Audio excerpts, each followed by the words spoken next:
This is a LibriVox.org recording by Ashwin Jain.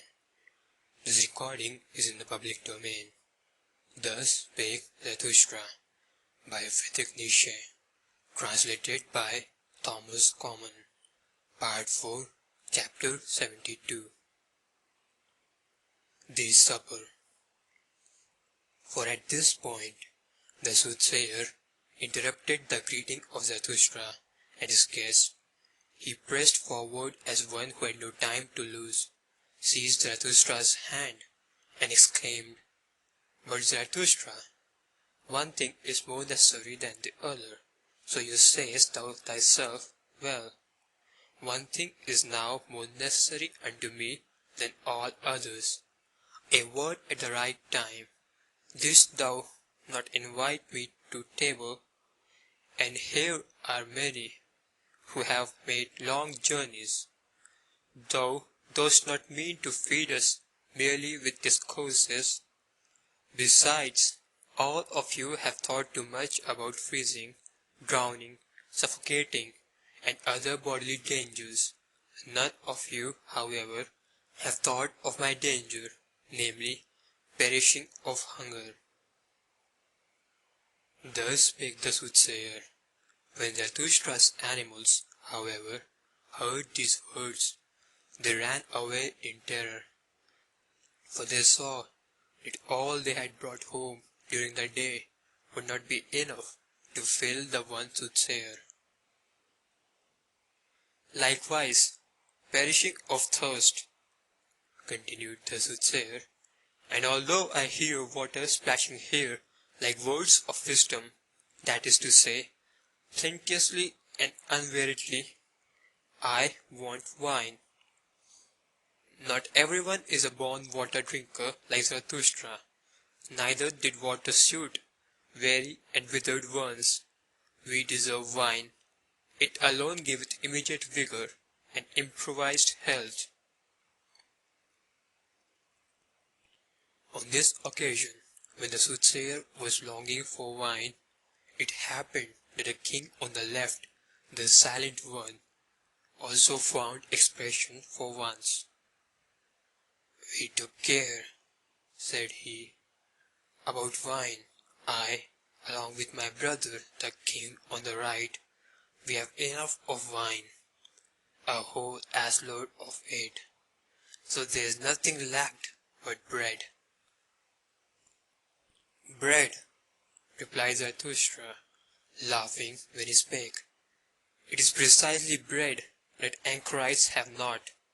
But man doth not live by bread alone, but also by the flesh of good lambs, of which I have 2. These shall we slaughter quickly, and quick spicely with sage. It is so that I like them. And there is also no lack of roots and fruits, good enough even for the fastidious and dainty, nor the nuts and other riddles for cracking. Thus will we have a good repast in a little while, but whoever wishes to eat with us must also give a hand to the work, even the kings, for with Zarathustra even a king may be a cook."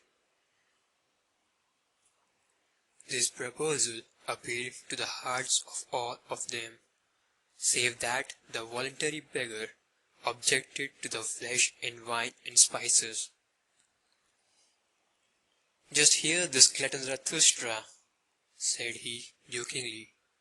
"Doth one go into caves and high mountains to make such repasts?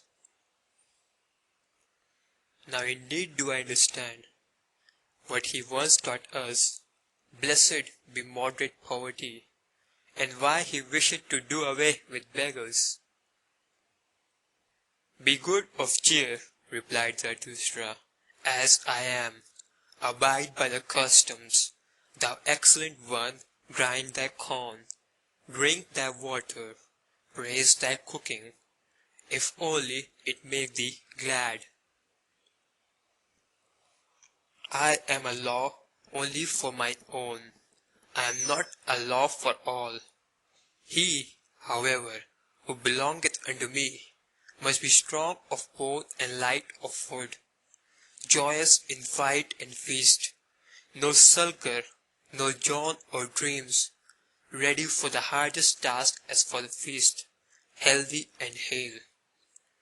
The best belongeth unto mine and me, and if it be not given us, then do we take it, the best food, the purest sky, the strongest thoughts, the fairest woman.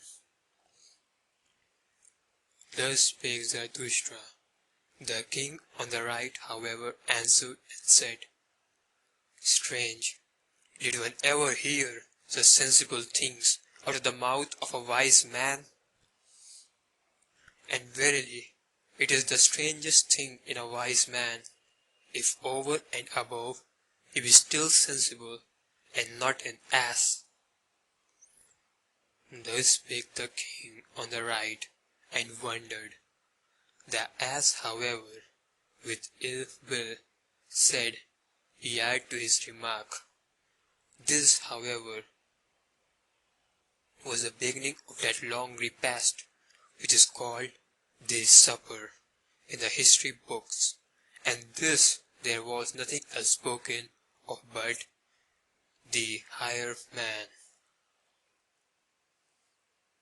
End of chapter 72, recorded by Ashwin Chen.